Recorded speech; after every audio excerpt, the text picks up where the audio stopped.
Hi అండి. సేమియా ఉప్మా ఎప్పుడు చేసినా పొడి పొడిగా రావాలంటే ఇలా ట్రై చేయండి.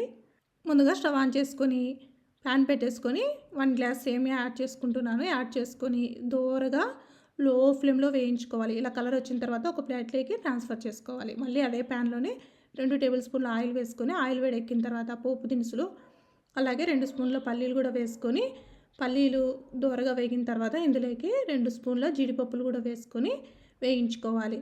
తర్వాత ఇందులోకి సన్నగా కట్ చేసి పెట్టుకున్న పచ్చిమిర్చి కూడా యాడ్ చేసుకొని పచ్చిమిర్చి ఒకసారి ఇలా కలిపేసుకున్న తర్వాత ఒక మీడియం సైజు ఉల్లిపాయ కట్ చేసుకొని వేసుకోవాలి.